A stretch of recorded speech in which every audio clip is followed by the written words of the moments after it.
When veteran Marine Sergeant Michael Torres watched his own 6-year-old daughter, Isabella, being deliberately ignored while his brother's children were served first, second, and third helpings at what was supposed to be a family celebration, his military-trained instincts for protecting the vulnerable kicked into overdrive.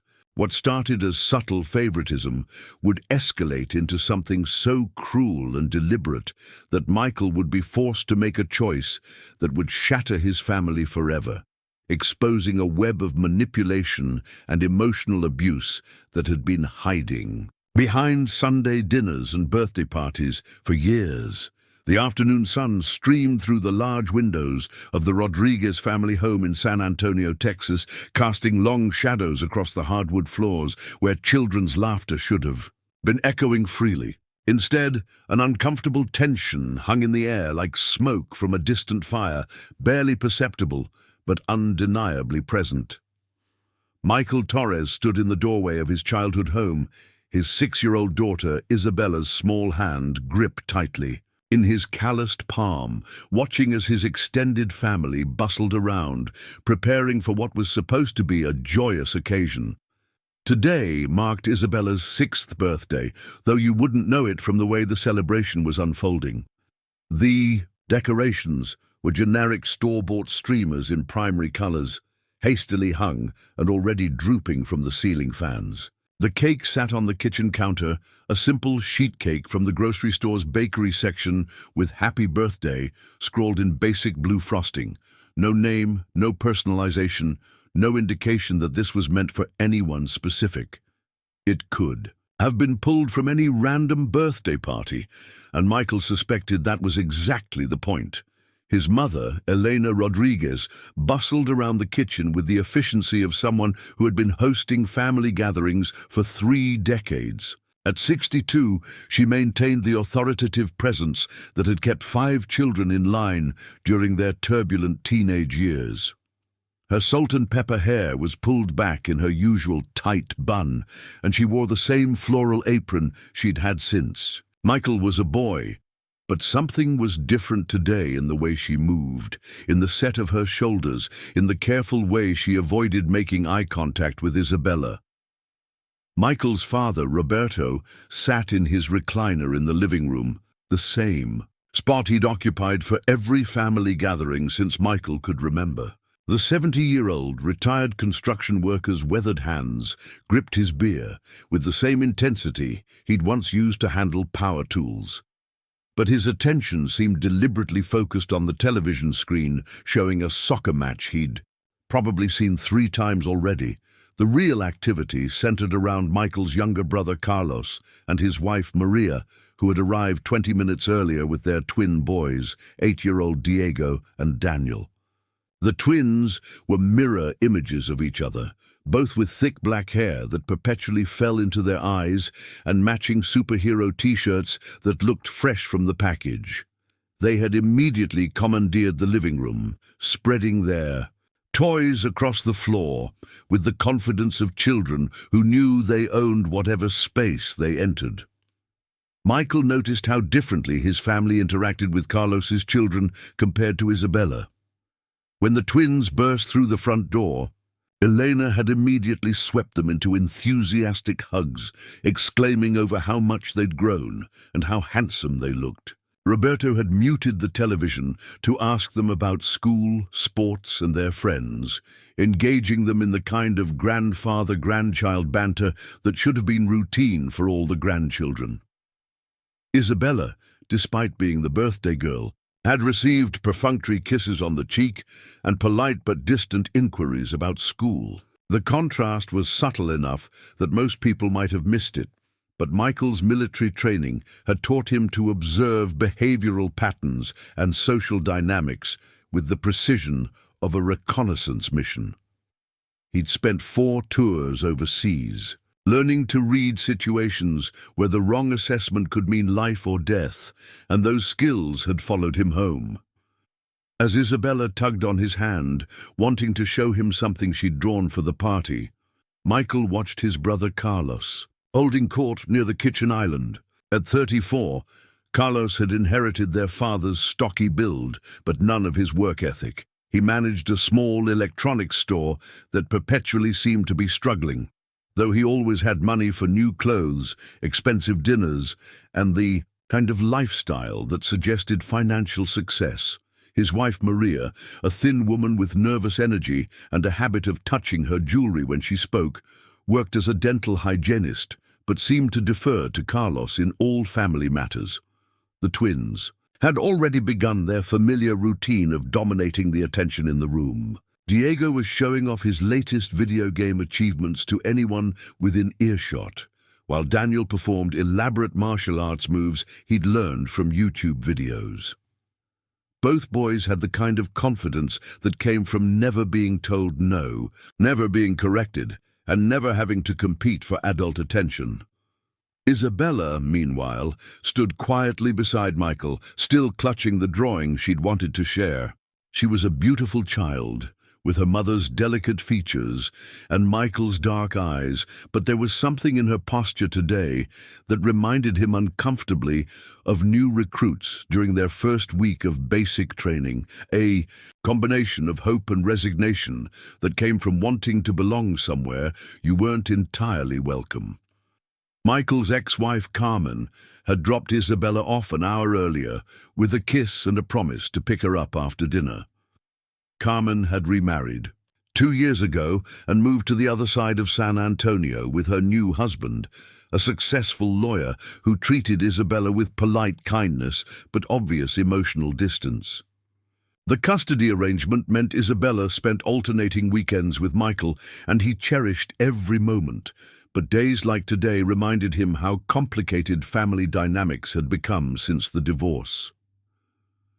The kitchen began filling with the aromas of Elena's cooking, and Michael recognized the familiar scents of his childhood: cumin, garlic, onions, and the particular combination of spices that made his mother's cooking legendary among their friends and neighbors. Large pots simmered on the stove, and Michael could see the makings of a feast that would normally be accompanied by hours of laughter, storytelling, and the kind of chaotic joy that large families specialized in creating. But something felt orchestrated about today's gathering, as if everyone except Michael and Isabella were following a script they'd rehearsed without sharing the details. Conversation stopped when he entered rooms, resumed when he left. Glances were exchanged between family members when they thought he wasn't looking. There was an undercurrent of something that felt like conspiracy, though Michael couldn't identify what they might be conspiring about. Isabella had spent the morning getting ready for her party with the kind of careful attention that 6-year-olds reserve for truly special occasions. She'd chosen her favorite dress, a bright yellow sundress with tiny flowers that she'd received for Christmas, and had insisted on wearing the small pearl earrings that had been her great-grandmother's. Her hair was brushed until it shined, and she'd applied just enough lip gloss to feel grown up without looking ridiculous. As Michael watched his daughter navigate the increasingly complex social dynamics of the gathering, he felt the familiar protective instincts that had served him. Well, in combat zones begin to activate. There was something predatory about the way attention was being systematically directed away from Isabella and toward the twins. Something deliberate about the way conversations excluded her. Something calculated about the way her birthday was, being transformed into just another family gathering where she happened to be present. The living room had been rearranged to accommodate the party, with folding chairs brought up from the basement and arranged in a rough circle around the coffee table where presents sat wrapped in mismatched paper. Michael noticed immediately that there were significantly fewer gifts than usual for a family birthday party, and most of them appeared to be small, hastily wrapped items rather than the thoughtful presents that typically marked significant occasions. As the afternoon progressed and more family members arrived, Michael began to notice a pattern in how Isabella was being treated that went beyond simple favoritism. It was systematic exclusion disguised as oversight. deliberate marginalization presented as accidental forgetfulness. When Isabella tried to join conversations, adults would gradually turn away from her, including her physically but excluding her emotionally. When she attempted to play with the twins, they would find reasons to move their games to other rooms or change activities to things that required only two players. The most telling moment came when Isabella approached her grandmother to show her the drawing she'd been carrying around all afternoon. Elena took the paper, glanced at it briefly, and handed it back with a distracted, "Very nice, Misha," before immediately turning her attention to something Daniel was saying about school. The dismissal was so quick and so complete that Isabella's face fell like she'd been slapped, though Elena didn't seem to notice or care about the impact of her behavior. Michael felt his jaw clench as he watched his daughter's excitement drain away, replaced by the kind of confused hurt that children experience when they can't understand why they're being rejected by people who are supposed to love them. Isabella had always been a sensitive child, intuitive about emotional undercurrents and quick to pick up on social dynamics that other children might miss. She knew something was wrong, even if she couldn't articulate what it was. As the time approached for the meal to be served, Michael found himself analyzing the situation with the same methodical approach he'd used to assess potential threats during his military service. The evidence was subtle but mounting. Isabella was being deliberately marginalized in her own family, on her own birthday, in ways that were designed to be plausibly deniable but psychologically devastating. Michael Torres had learned to read people and situations during his 8 years in the Marine Corps, 4 of which were spent in combat zones, where misreading social dynamics or failing to recognize patterns could have fatal consequences. At 31, he carried himself with the quiet confidence of someone who had faced genuine danger and emerged stronger, but also with the hypervigilance that never fully left veterans who had seen too much. His broad shoulders and muscled frame spoke of years of military discipline, but it was his eyes that revealed the depth of his experience. Dark brown, constantly scanning, always assessing. The Rodriguez family had always been complicated, but Michael's military service had given him a different perspective on the dynamics he'd grown up accepting as normal. What he'd once dismissed as typical sibling rivalry and family politics now appeared through the lens of someone trained to identify power structures, recognize manipulation tactics, and understand how emotional warfare could be just as devastating as physical conflict.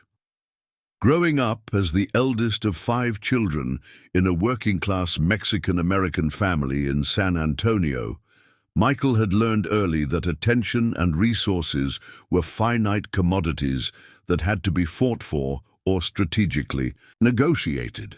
His parents, Elena and Roberto Rodriguez, had immigrated from Guadalajara in the 1970s with nothing but determination and a willingness to work 18-hour days to build something better for their children.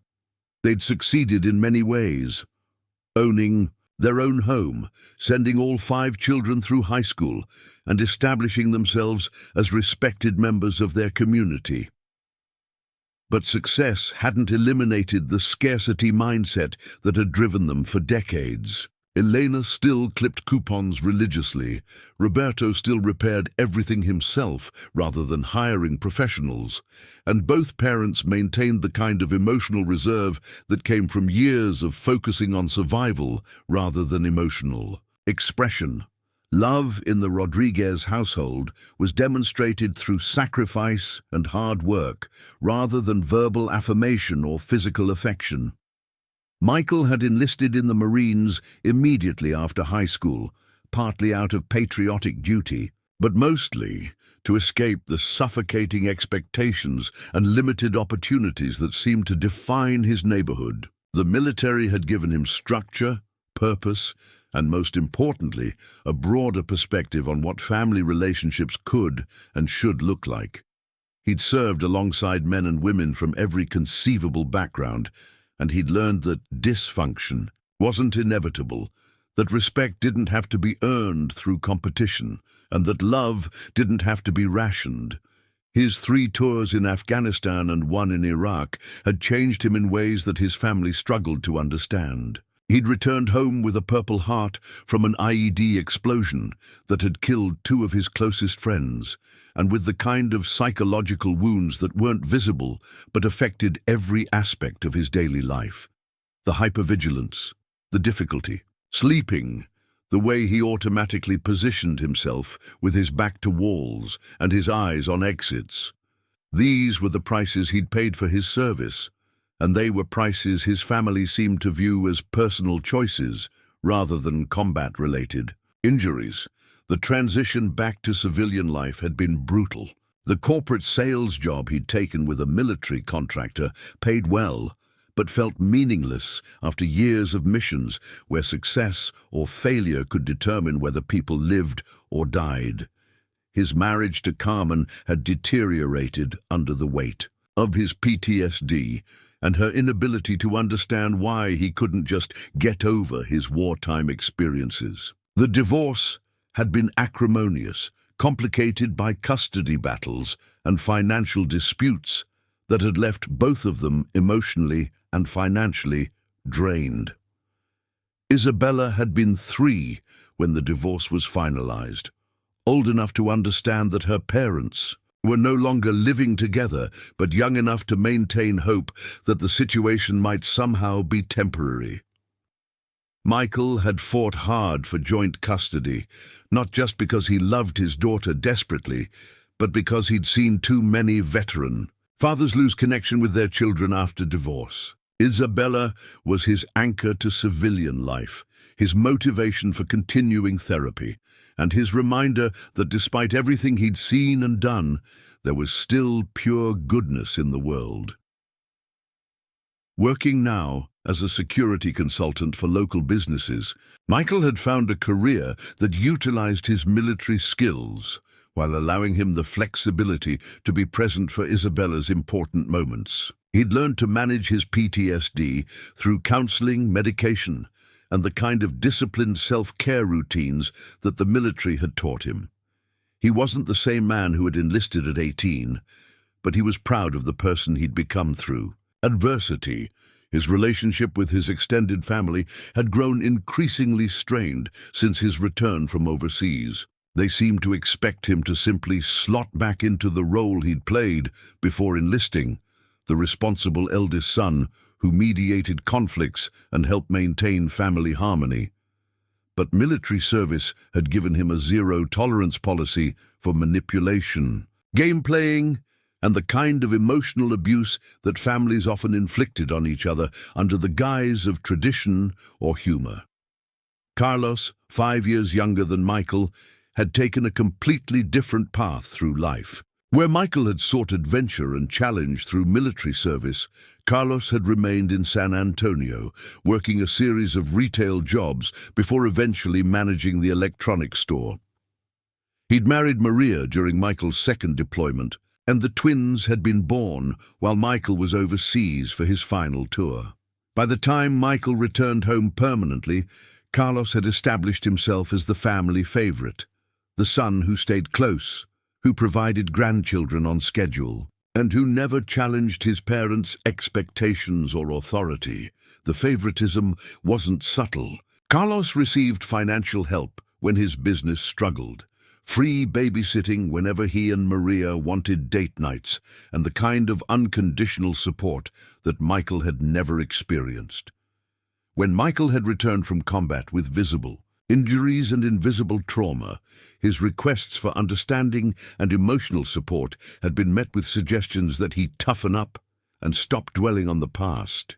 When Carlos complained about minor workplace conflicts or financial pressures, the entire family rallied to offer advice, assistance, and sympathy.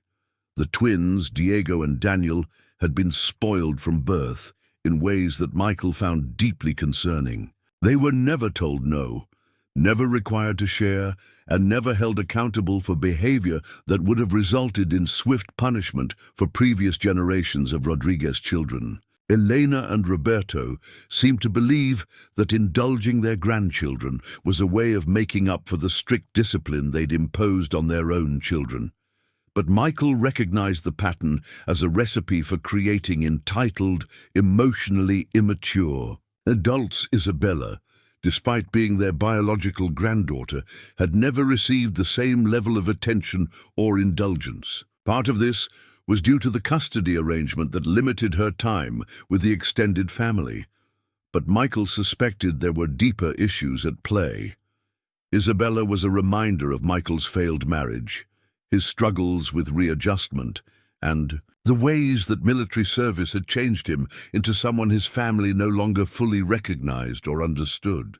Elena had never warmed to Carmen during the marriage, viewing her as too independent and too willing to challenge traditional gender roles. When the divorce happened, Elena had openly blamed Carmen for not being supportive enough of Michael's needs, but she'd never extended that same criticism to Michael's own struggles with intimacy and emotional availability. Isabella, as Carmen's daughter, seemed to carry the weight of her mother's perceived failures in Elena's eyes. Roberto's relationship with Isabella was complicated by his own unprocessed feelings about Michael's military service. A proud man who had built his life through physical labor and practical skills, Roberto struggled to understand the psychological impact of combat. He'd never served in the military himself, having been too old for Vietnam and too young for Korea, and he seemed to view Michael's PTSD as a character flaw rather than a legitimate injury. Isabella's sensitivity and emotional intelligence reminded him uncomfortably of Michael's own vulnerabilities. The family dynamics had crystallized around a narrative that positioned Carlos as the successful son who had made good choices, and Michael as the troubled veteran who had brought his problems on himself. Isabella, caught in the middle, represented both Michael's redemption and his failure, evidence that he could create something beautiful and pure, but also a reminder that he'd been unable to maintain the family structure that would have given her stability. Michael had initially tried to ignore the favoritism, telling himself that it was natural for grandparents to have special relationships with grandchildren they saw more frequently. But as Isabella grew older and more aware of the disparities in treatment, he found it increasingly difficult to rationalize behavior that was clearly damaging her self-esteem and sense of belonging within her own family.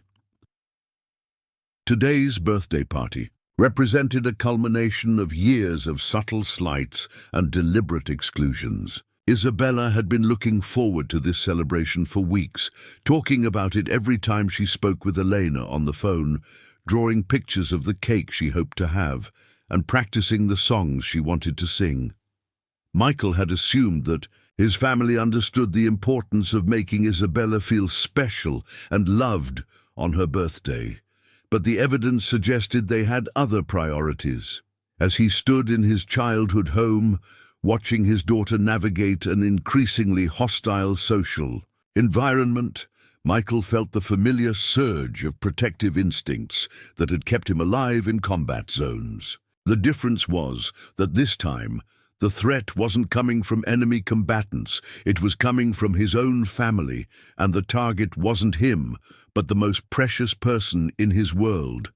The first sign that something was fundamentally wrong came when Elena announced that lunch would be served buffet-style, a departure from the family's traditional practice of seated meals where everyone was served equally. Michael had grown up with formal Sunday dinners where Roberto sat at the head of the table, Elena managed the serving from the kitchen, and children waited to be called to eat in order of age.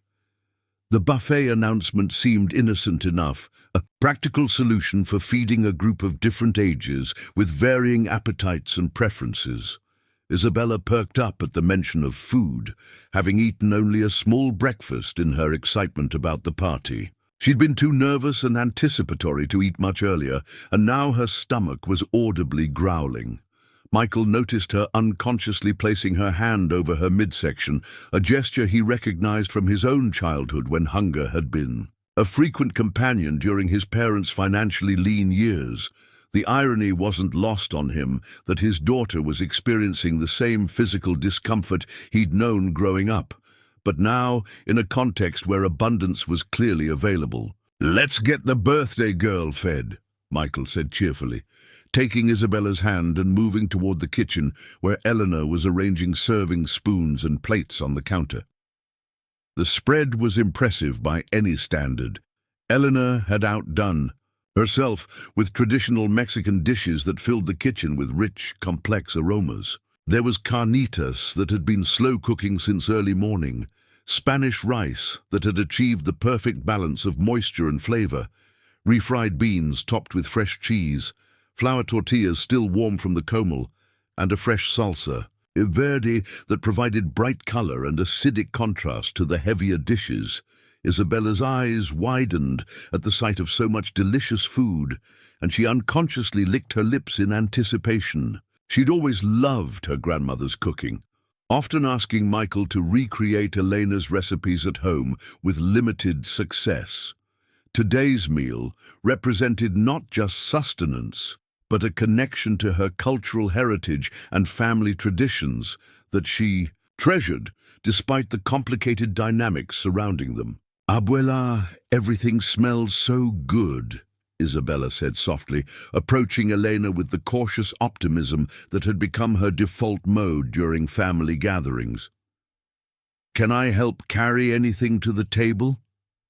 Elena barely glanced at her granddaughter, instead focusing intently on arranging the carnitas in a more aesthetically pleasing pattern on the serving platter. "No, mija. Everything is under control. Why don't you go sit down and wait to be called?"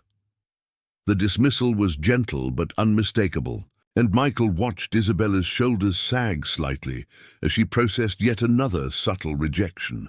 In the same breath, Elena turned to the twins who had appeared in the kitchen doorway, their faces bright with expectation and the confidence of children who had never been told to wait for anything. "Diego, Daniel, come here, my beautiful boys," Elena cooed, her voice taking on a warmth that had been entirely absent from her interaction with Isabella moments before. "You must be so hungry after playing so hard. Let's get you fed first so you can get back to having fun." Michael felt his jaw clench as he witnessed the blatant double standard, but he forced himself to remain calm. Perhaps Elena was simply being practical, serving the more demanding children first to avoid tantrums or disruptions. Perhaps there was a logical explanation that didn't involve deliberate favoritism or cruelty. Carlos appeared behind his sons, placing possessive hands on their shoulders and grinning at Elena with the satisfaction of someone whose children were being properly appreciated. "They've been talking about your cooking all week, Mama. They told all their friends at school that their grandmother makes the best Mexican food in San Antonio." Elena beamed at this praise, her face lighting up with the kind of genuine joy that Michael rarely saw directed toward Isabella. She immediately began loading plates with generous portions, ensuring that each twin received samples of every dish and asking about their preferences and dietary restrictions with the attentiveness of a professional caterer. "Make sure they get plenty of the carnitas," Carlos instructed unnecessarily, as Elena was already piling the meat high on their plates. "Growing boys need their protein."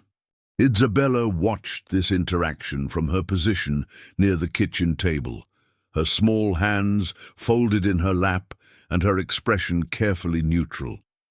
Michael recognized the look. She was practicing the emotional self-protection he'd learned to use during his most difficult military assignments, shutting down her expectations to avoid the pain of continued disappointment. Maria joined the group in the kitchen, immediately moving to fuss over the twins' plates and suggest additional items they might want to try. "Remember, boys, your grandmother worked very hard to make all this delicious food. What do we say?" "Thank you, Abuela," the twins chorused, in unison, though their attention was already focused on finding seats at the table where they could begin eating. They carried their overloaded plates with the casual entitlement of children who had never been required to wait, share, or consider anyone else's needs before their own. Michael watched this entire interaction with growing disbelief. Not only had Isabella been explicitly told to wait while the twins were served first, but the adults were actively praising and accommodating behavior that completely ignored the fact that today was supposed to be Isabella's special day. The birthday girl was sitting hungry, while her cousins were being treated like honored guests at their own celebration. "What about Isabella?" Michael asked directly, his voice carefully controlled, but carrying an edge that anyone familiar with military bearing would recognize as barely contained frustration. Shouldn't the birthday girl be served first? Elena looked up from where she was spooning additional rice onto Daniel's already full plate, her expression suggesting that Michael had asked something unreasonable or inappropriate. "There's plenty of food for everyone, Michael. Isabella can get her plate when I finish helping the boys." The response was so casual, so dismissive of basic courtesy and tradition that Michael felt his protective instincts surge into high alert. This wasn't about food logistics or practical considerations. This was about power, control, and the systematic marginalization of his daughter in favor of children who already received constant attention and indulgence. Carlos, seeming to sense the tension building in his older brother, attempted to diffuse the situation with forced joviality. "Hey, the boys are just excited to eat. You know how kids are when they're hungry. They get cranky if they have to wait too long." The implication was clear. The twins' comfort and emotional state were more important than Isabella's, despite the fact that today was her birthday and she had been waiting just as long, if not longer, to eat. Michael looked at his 6-year-old daughter, who was now pressing her lips together in the way she did when she was trying not to cry, and felt something snap inside his chest. Isabella had been nothing but patient and polite throughout the afternoon, despite being consistently overlooked and dismissed by adults who should have been celebrating her. She hadn't complained when the twins monopolized the living room, hadn't protested when their grandfather paid more attention to their stories than to her attempts at conversation, and hadn't said a word when her grandmother barely acknowledged the drawing she'd worked on for hours. Now she was being forced to sit hungry while watching her cousins eat first at her own birthday party. And the adults were acting as if this was not only normal, but necessary. The message being sent was unmistakable. Isabella's needs, feelings, and basic dignity were secondary to everyone else's convenience. Roberto appeared in the kitchen doorway, surveying the scene with the air of a patriarch overseeing his domain. His eyes moved from the twins, who were now seated at the table and eating with obvious enjoyment, to Isabella, who remained waiting patiently for permission to approach the food that had been prepared for her celebration. "The boys look happy," Roberto observed approvingly, as if their satisfaction was the primary goal of the gathering. "Elena, you've outdone yourself again. They're going to be talking about this meal for weeks."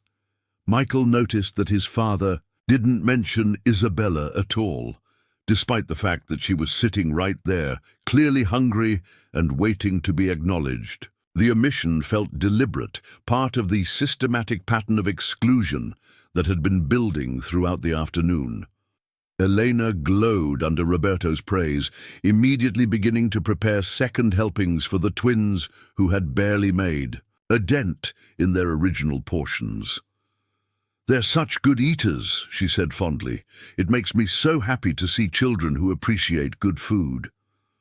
The comment stung because Isabella had always been an enthusiastic eater of Elena's cooking, often asking for recipes and expressing genuine appreciation for the time and effort that went into family meals. But apparently, that history didn't matter when measured against the twins' current performance as grateful recipients of their grandmother's attention. Michael watched Diego and Daniel eating with the messy enthusiasm of children who knew they would be praised regardless of their table manners, while Isabella continued to wait with the kind of self-control that no 6-year-old should have to demonstrate. The contrast was stark and painful, highlighting just how differently the children were being treated based on factors that had nothing to do with their behavior or character. As the twins finished their first helpings and immediately began asking for seconds, Michael realized that this pattern could continue indefinitely. Elena seemed prepared to keep serving them additional portions as long as they showed interest, while Isabella remained unfed and increasingly forgotten. The birthday girl was becoming a spectator at her own celebration, relegated to watching, while others enjoyed the feast that was supposed to honor her. The kitchen, which should have been filled with birthday excitement and celebration, instead felt like a stage where cruel social dynamics were being performed for an audience that either couldn't see the injustice or had chosen to ignore it. Michael found himself in the position of having to advocate for his own daughter's basic needs at what should have been a loving family gathering, and the absurdity of the situation was matched only by its cruelty. The situation deteriorated rapidly. After the twins finished their second helpings and began agitating for dessert, before Isabella had received even her first plate of food. Diego, the more vocal of the two, began chanting, "Cake, cake, cake," while drumming his fork against his empty plate in a rhythm that echoed through the kitchen like a dinner bell summoning servants. Daniel joined in immediately, turning the demand into a coordinated campaign that filled the room with noise and expectation. Michael watched in growing disbelief as Elena's face lit up with delight at the twins' performance, as if their rudeness and impatience were charming displays of childhood. Enthusiasm, rather than examples of poor behavior that should have been corrected immediately. Instead of redirecting them toward patience or consideration for others, Elena began moving toward the refrigerator where the birthday cake waited, apparently ready to abandon any pretense that this was Isabella's celebration. "Boys, boys," Elena laughed indulgently. "Let's sing happy birthday first, and then we can have cake, but maybe you want to play a little more to work up an appetite for dessert." The suggestion that the twins might need to work up an appetite was absurd, given that they had just consumed enormous portions of food. But Michael understood the real message. Elena was looking for a way to serve them cake without having to acknowledge that Isabella still hadn't eaten. The birthday girl remained seated at the kitchen table, her small hands folded in her lap, watching the adults cater to her cousin's demands, while her own basic needs continued to be ignored. Isabella's composure was remarkable for a 6-year-old who had been waiting for over an hour to eat at her own birthday party. Michael recognized the self-control as a survival mechanism she'd developed for navigating the complicated dynamics of their fractured family. But it broke his heart to see his daughter having to protect herself emotionally from people who should have been celebrating and cherishing her.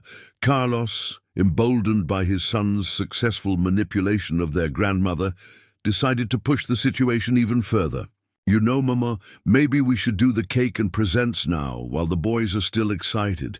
They get cranky if they have to wait too long for the fun stuff, and we want everyone to have a good time." The statement was so breathtakingly selfish that Michael felt his military training kick in, the cold, analytical assessment of a tactical situation where friendly forces had revealed themselves to be potential threats. Carlos was advocating for skipping straight to the birthday cake and presents, while the guest of honor sat hungry and forgotten. And he was framing this suggestion as consideration for everyone's enjoyment. Maria nodded enthusiastically in support of her husband's proposal, apparently unable to see the cruelty in prioritizing her children's instant gratification over basic courtesy toward the birthday girl. "The boys have been so patient already," she added, as if waiting 45 minutes. at a social gathering constituted some kind of heroic endurance test rather than normal expected behavior. Michael felt his hands clench into fists as he processed the audacity of adults who were willing to turn a child's birthday party into a vehicle for indulging their own offspring at the expense of the honoree. This wasn't thoughtlessness or poor planning. This was deliberate marginalization disguised as family harmony, cruelty wrapped in the language of practicality and consideration. Roberto, who had been watching the interaction from his position near the kitchen doorway, finally spoke, but not in the way Michael had hoped. "Elena, why don't you fix a plate for Isabella while we get the cake ready? She can eat while we sing, and then everyone will be happy." The suggestion that Isabella should eat during her own birthday song, treating her meal as a sideshow to the main event rather than giving her the focused attention that birthday traditions were designed to provide, represented yet another level of disrespect. Michael realized that his family wasn't just playing favorites, they were actively working to minimize Isabella's importance and centrality to her own celebration. Elena immediately began preparing a plate for Isabella, but her movements lacked the care and attention she'd shown while serving the twins. Instead of asking about preferences or ensuring generous portions, she spooned small amounts of each dish onto the plate with the efficiency of someone completing a necessary but unpleasant task. The carnitas portion was noticeably smaller than what the twins had received. The rice was scraped from the bottom of the pan where it had begun to stick, and the beans looked as if they'd been sitting under the heat lamp too long. Isabella watched this process with the careful observation of a child who had learned to monitor adult behavior for signs of how she was valued and treated. Michael could see her mentally comparing the preparation of her plate to the lavish attention the twins had received, processing yet another piece of evidence that she occupied a different, lesser position in the family hierarchy. "There you go, Mija," Elena said, setting the plate in front of Isabella with a tone that suggested she was conferring a favor rather than fulfilling a basic obligation to feed a hungry child at her own birthday party. "Eat up so we can get to the fun stuff."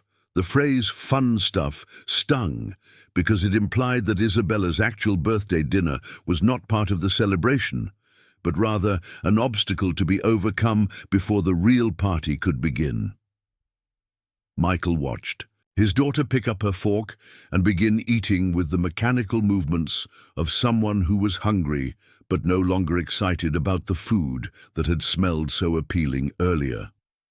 Meanwhile, the twins had grown restless with waiting and had begun exploring the kitchen, opening cabinets and drawers with the casual entitlement of children who had never been taught boundaries. Diego discovered Elena's collection of serving spoons and began conducting an imaginary orchestra, clanging utensils together in a cacophony that should have resulted in immediate correction. Daniel found the step stool and climbed up to investigate the contents of the upper cabinets, reaching for items that could have been dangerous or valuable. Instead of redirecting this behavior, Carlos and Maria watched with the indulgent smiles of parents who viewed their children's curiosity and energy as charming rather than inappropriate. Elena, rather than protecting her kitchen and establishing reasonable boundaries, seemed delighted by the twins' exploration, commenting on their intelligence and adventurous spirits as they systematically disrupted her organized space. Isabella continued eating her lukewarm meal while chaos erupted around her, the contrast highlighting just how differently the children were being treated. She was expected to demonstrate perfect behavior, sitting quietly, eating politely, waiting patiently, while her cousins were encouraged to treat the kitchen as their personal playground. The double standard was so blatant that Michael wondered if his family was deliberately trying to send a message about their respective values and priorities. The noise level in the kitchen had reached the point where normal conversation was difficult, but nobody seemed motivated to establish any kind of order or consideration for others. Roberto had turned up the volume on the television to compete with the twins' activities. Elena was narrating their exploration with running commentary about their cleverness, and Carlos and Maria were discussing their weekend plans as if the chaos around them was perfectly normal background ambiance. Michael found himself in the surreal position of being the only adult who seemed to notice or care that Isabella was trying to eat her birthday dinner in the middle of what felt like a daycare center during its most disorganized moments. His daughter had developed the 1,000-yard stare he recognized from combat veterans who had learned to mentally withdraw from overwhelming situations, eating mechanically while emotionally protecting herself from the dysfunction surrounding her. The breaking point came when Daniel, still standing on the step stool, knocked over a glass of water that Elena had left on the counter.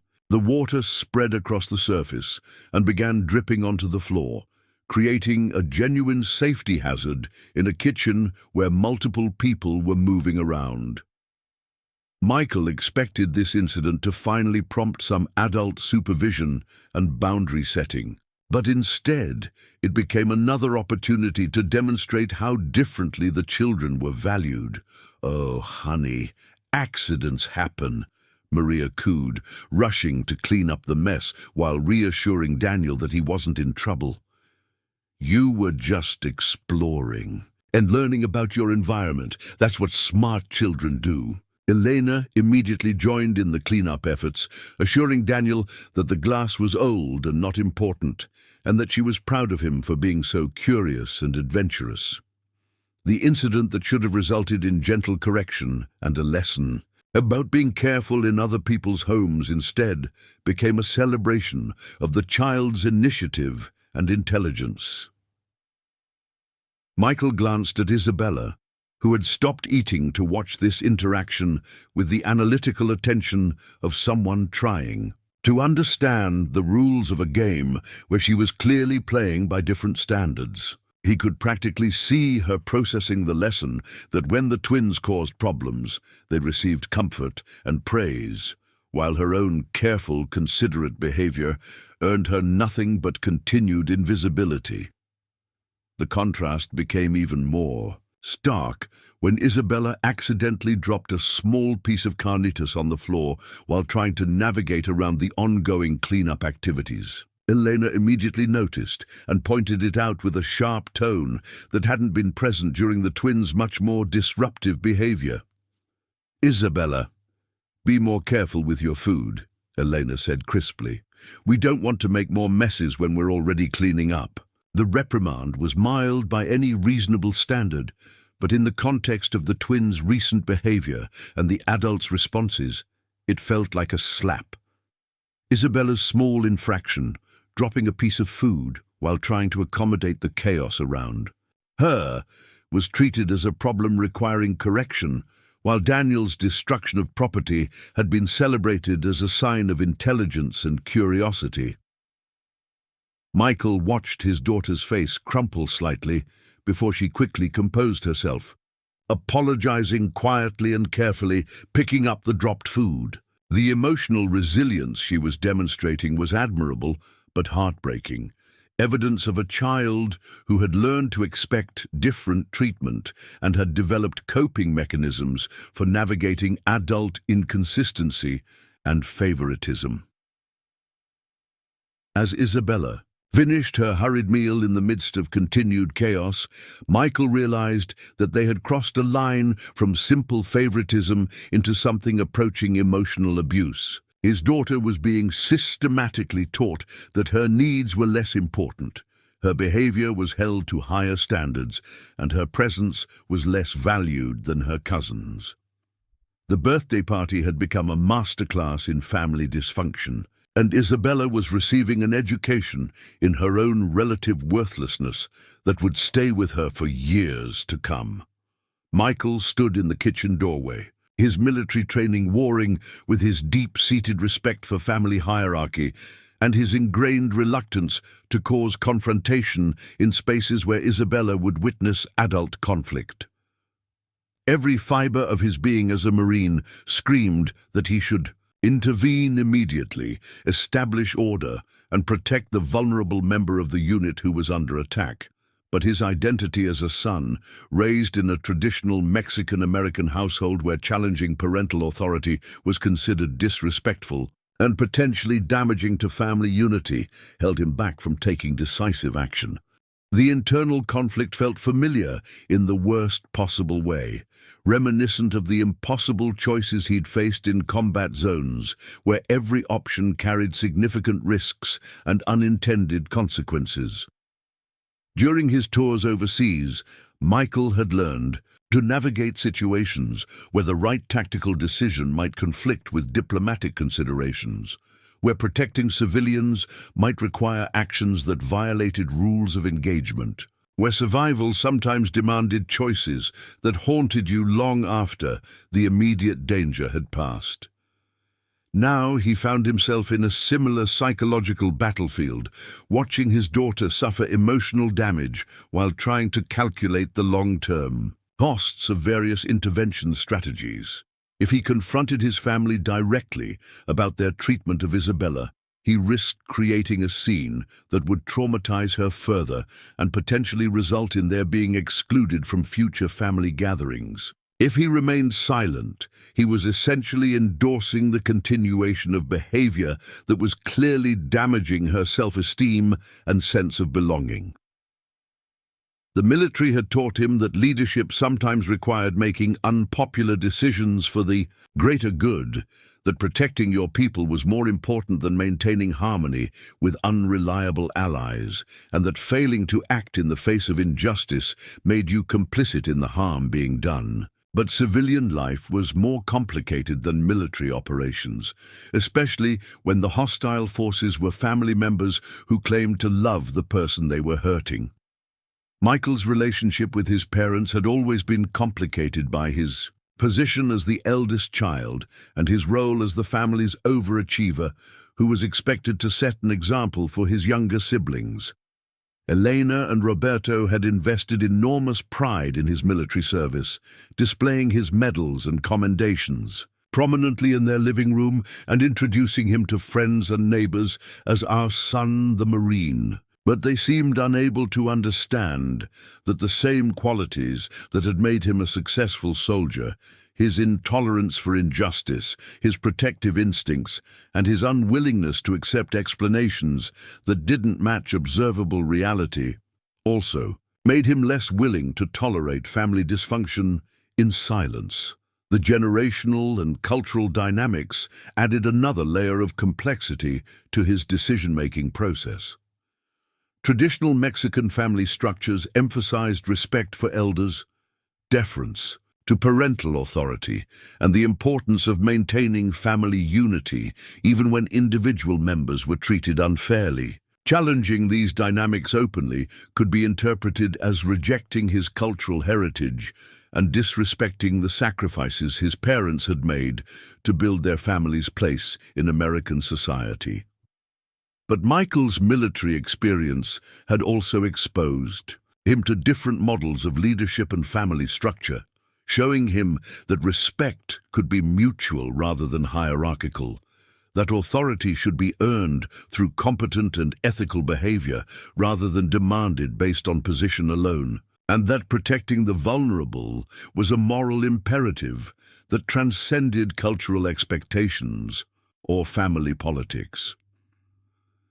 Isabella finished her abbreviated meal and looked up at him with eyes that held a mixture of hope and resignation, as if she was simultaneously expecting him to rescue her from this situation and preparing herself for continued disappointment. That look, the expression of a child who was learning not to expect protection or advocacy from the adults in her life, triggered something primal in Michael's protective instincts that overrode his concerns about family harmony or cultural appropriateness. The twins, meanwhile, had escalated their kitchen exploration into what could only be described as systematic destruction disguised as play. Diego had discovered Elena's collection of plastic storage containers and was building elaborate towers that he then knocked down with theatrical sound effects, sending lids and containers skittering across the floor in every direction. Daniel had moved on from the upper cabinets to investigating the contents of the refrigerator, removing items and examining them with the scientific thoroughness of a researcher conducting experiments, leaving a trail of condiment jars and leftover containers on every available surface. The noise level had reached the point where Michael's combat-related hypervigilance was beginning to trigger stress responses. His heart rate was elevated, his scanning behavior had intensified, and he could feel the familiar tension building in his shoulders and neck that preceded either fight or flight reactions or the kind of controlled aggression that had kept him alive in hostile environments. Elena continued to narrate the twins' activities with the enthusiasm of a sports commentator covering a championship game, praising their creativity, intelligence, and natural curiosity, while completely ignoring the fact that they were systematically disrupting her kitchen and creating hazards for everyone else in the space. Her commentary included observations about their advanced problem-solving skills, their impressive physical coordination, and their obvious artistic sensibilities, as if their destructive behavior represented evidence of superior genetics and excellent parenting. Carlos and Maria watched their son's performance with the satisfaction of parents whose children were receiving appropriate recognition for their exceptional qualities. They occasionally offered suggestions for new activities or pointed out particularly clever aspects of the boys' play, treating the kitchen like a private playground designed specifically for their entertainment rather than a shared family space. Where courtesy and consideration should have been expected, Roberto had given up on watching television due to the noise level and had moved his recliner closer to the kitchen so he could observe the twins' activities directly. His running commentary focused on their physical strength and coordination, comparing their current behavior to his own childhood experiences and predicting future athletic or professional success based on their demonstrated energy and intelligence. The contrast between the adults' responses to the twins' disruptive behavior and their earlier reaction to Isabella's minor food spill was so stark that Michael wondered if he was witnessing some kind of deliberate psychological experiment designed to demonstrate family hierarchies and power structures. Isabella had been corrected for a tiny accident that caused no damage and was immediately cleaned up, while the twins were being celebrated for creating genuine chaos that was disrupting everyone's ability to enjoy the gathering. Isabella had moved to a chair slightly removed from the main activity, positioning herself where she could observe the ongoing celebration of her cousins while remaining out of the way of their increasingly expansive games. Michael recognized this behavior as a survival strategy he'd seen in civilian populations in war zones, finding a position that offered some protection while allowing you to monitor potential threats, maintaining awareness of your environment, while trying to avoid attracting negative attention. The psychological impact on Isabella was becoming more apparent with each passing minute. She was learning that her needs were secondary to her cousin's entertainment, that her careful behavior was expected rather than appreciated, and that her presence at her own birthday party was tolerated rather than celebrated. These lessons were being delivered not through direct confrontation or obvious cruelty, but through the systematic prioritization of other children's immediate desires over her basic dignity and emotional well-being. Michael's military training had taught him to recognize when tactical situations were deteriorating beyond the point where passive observation remained a viable strategy. The pattern of behavior he was witnessing had moved from simple favoritism into active emotional manipulation, and his daughter was being systematically taught that she was less valuable, less deserving of consideration, and less worthy of protection than her cousins. The decision-making framework he'd learned in the Marines emphasized the importance of protecting your people, maintaining unit cohesion, and accomplishing the mission even when external forces were hostile or unpredictable. In this context, his mission was ensuring Isabella's emotional safety and well-being. His unit was his immediate family, and the external forces threatening that mission were his own extended family members who were either actively participating in or passively enabling her marginalization. The moment of truth came when Eleanor announced that it was time to move on to cake and presents, despite the fact that Isabella had barely finished eating and the kitchen was in complete disarray from the twins' activities. The suggestion that they should proceed to the birthday celebration while the guest of honor was still processing the emotional impact of being deprioritized at her own party represented a level of insensitivity that crossed Michael's final line. "In the sand, actually," Michael said, his voice carrying the quiet authority that had commanded respect in combat situations. "I think we need to pause for a minute and address what's been happening here." The words hung in the air like a challenge, immediately shifting the energy in the room from chaotic celebration to tense confrontation. Elena looked up from where she'd been preparing to light the birthday candles, her expression shifting from maternal warmth to defensive confusion. Carlos and Maria exchanged glances that suggested they were preparing to defend their children against criticism they felt was unwarranted and inappropriate. Isabella looked at her father with a mixture of fear and hope, unsure whether his intervention would improve her situation or make it worse, but clearly recognizing that something significant was about to happen. The twins, momentarily distracted from their games by the change in adult energy, paused in their activities to observe the developing conflict with the keen interest of children who understood that power dynamics were shifting in ways that might affect them. Michael felt the familiar calm that came over him in moments of tactical decision-making, when all the analysis and preparation crystallized into clear action steps that would determine the outcome of the entire operation. He was about to challenge his family's treatment of his daughter directly, knowing that this confrontation would change their relationships permanently and potentially result in Isabella's complete exclusion from future gatherings. But as he looked at his 6-year-old daughter, sitting quietly in the chaos of her own birthday party, learning lessons about her own worthlessness that would shape her self-image for years to come, Michael realized that some fights were worth having regardless of the consequences. Isabella deserved a father who would stand up for her dignity, protect her from emotional abuse, and demonstrate that her value as a human being was not negotiable, even when the people hurting her were family.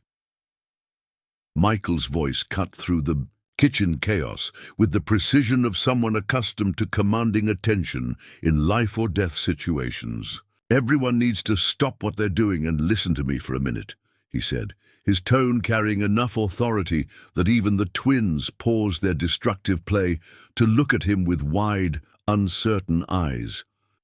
Elena straightened from where she'd been arranging birthday candles on the cake, her expression shifting from maternal warmth to defensive irritation. "Michael, what's wrong? We're just trying to have a nice family celebration here. The boys are having fun, and we're about to sing Happy Birthday to Isabella."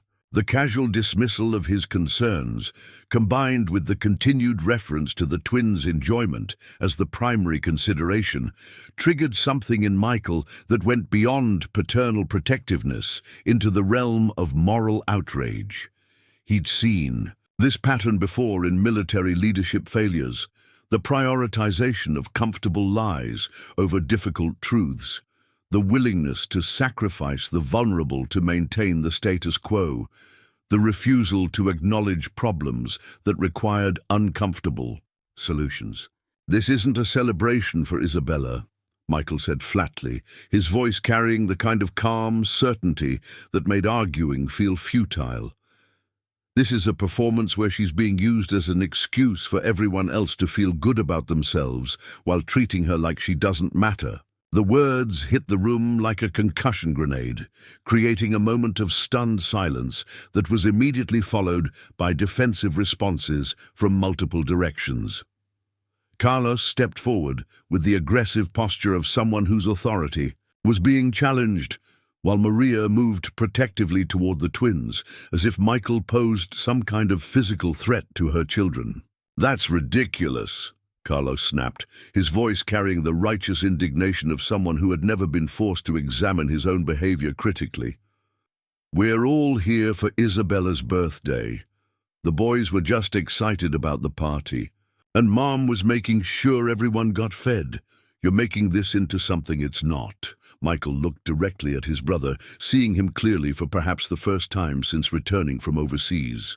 Carlos had grown into a man who expected the world to accommodate his children's every desire, who interpreted any suggestion that his family wasn't perfect as a personal attack, and who was willing to gaslight anyone who pointed out the obvious. Inequities in how different children were being treated. "Isabella has been sitting hungry for over an hour while you insisted that Diego and Daniel be served first, second, and third," Michael replied, his voice remaining steady despite the anger building in his chest. "She's been ignored, dismissed, and treated like an inconvenience at her own birthday party. And now you want to rush through the cake so your boys don't get cranky without giving her a single moment where she's actually the center of attention." Eleanor's face flushed with a combination of embarrassment and anger, the kind of defensive rage that comes from being confronted with behavior you know is wrong but have been justifying to yourself for too long. "I've been cooking all day for this party," she protested, her voice rising to match the emotional intensity of the confrontation. "I made all of Isabella's favorite foods. I decorated the house. I bought presents. How dare you suggest that I don't care about my granddaughter?"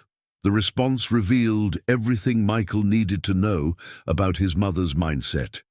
She was focused on her own efforts and intentions rather than on Isabella's actual experience, measuring her success as a grandmother by the work she'd put in rather than by how loved and valued Isabella felt. It was the classic mistake of people who confused their own good intentions with positive outcomes, who believed that effort absolved them of responsibility for results. Isabella's favorite foods that she had to watch other kids eat while she waited, Michael countered, his voice still controlled but carrying an edge that suggested his patience was reaching its limits. Decorations that nobody pointed out to her or made her feel special about. Presents that haven't been mentioned once, while everyone focused on entertaining Diego and Daniel. Isabella had been watching this exchange with the wide-eyed attention of a child witnessing something unprecedented and potentially terrifying. She'd never seen adults in her family engage in open conflict, and she was clearly unsure whether her father's advocacy would improve her situation or make everything worse. Michael could see her weighing the potential consequences of his intervention, calculating whether this confrontation would result in better treatment or complete exclusion from future family gatherings. Roberto finally spoke up from his position, near the kitchen entrance, his voice carrying the weary authority of a patriarch who was tired of family drama interfering with his comfort. "This is getting out of hand," he said firmly. "We're all family here, and family doesn't attack each other over every little thing. Michael, you're being too sensitive about this. The kids are all getting attention, and everyone's having a good time." The dismissal of Isabella's treatment as every little thing and the characterization of systematic favoritism as normal family behavior revealed just how deeply embedded these patterns had become in the Rodriguez family dynamics. Roberto wasn't just enabling the mistreatment, he was actively defending it as appropriate and necessary for maintaining family harmony.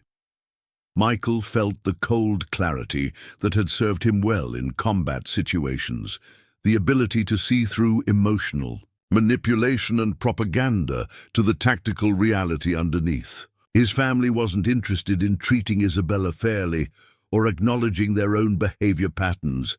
They were invested in maintaining a system that benefited some children at the expense of others, and they were prepared to gaslight anyone who challenged that system.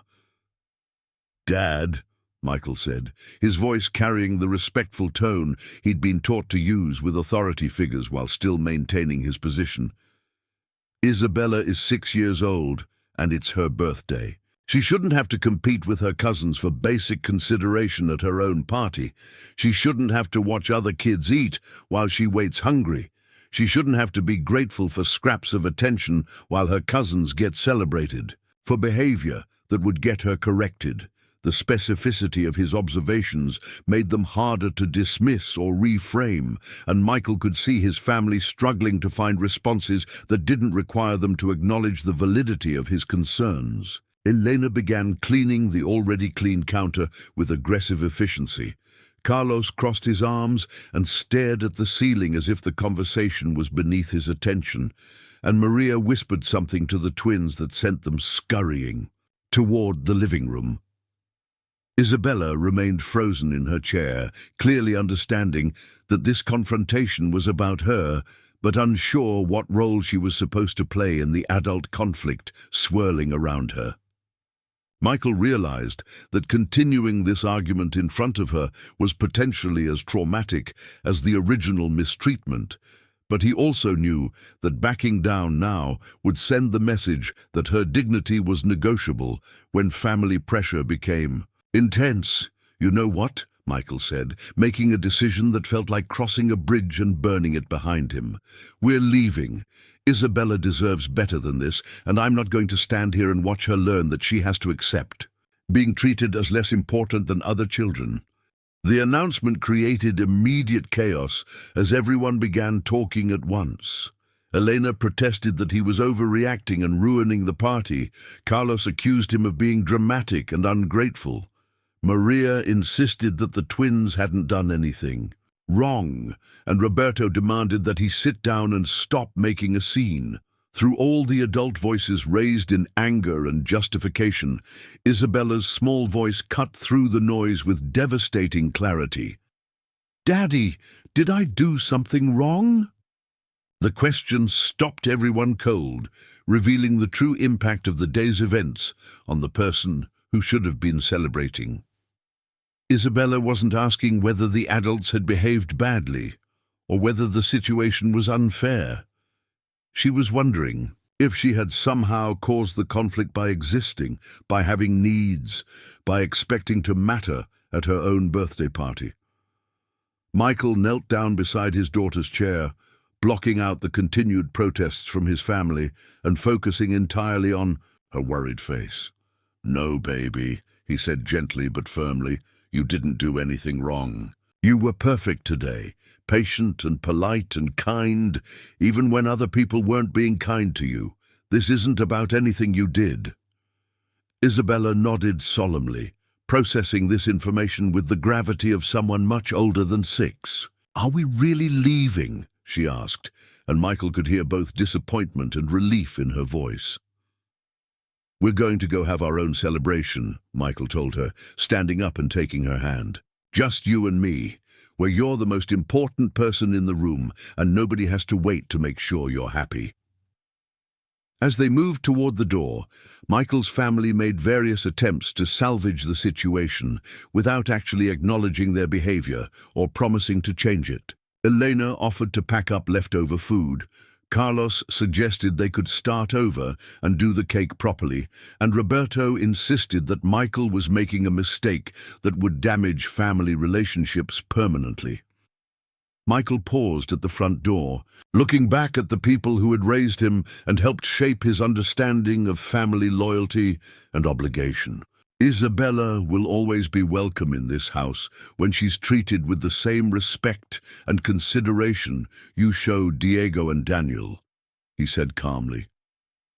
"When you're ready to make her birthday about her instead of about entertaining other children, we'll be happy to celebrate with you."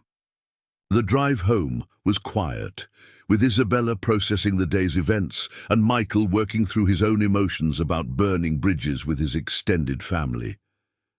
But as they pulled into their driveway, Isabella spoke up with the wisdom that children sometimes display when adults think they're not paying attention. "Daddy," she said thoughtfully, "I think I like birthday parties better when it's just us anyway." That evening, Michael and Isabella created their own celebration, complete with a store-bought cake, silly songs, and the kind of focused attention that every child deserves on their special day. Isabella laughed more in those 2 hours than she had during the entire afternoon with her extended family, and Michael realized that sometimes protecting the people you love requires walking away from the people who claim to love them, but don't know how to show it. The confrontation with his family had cost Michael relationships that had defined his entire life, but it had also taught Isabella that her worth wasn't determined by other people's ability to recognize it. She learned that she deserved to be celebrated, that her needs mattered, and that someone would always stand up for her dignity even when it was difficult or costly. If this story resonated with you, please subscribe to our channel for more true stories about family courage, setting boundaries, and protecting the people who matter most. Sometimes the most important battles aren't fought on foreign soil. They're fought in our own kitchens, for the sake of children who deserve better than they're getting.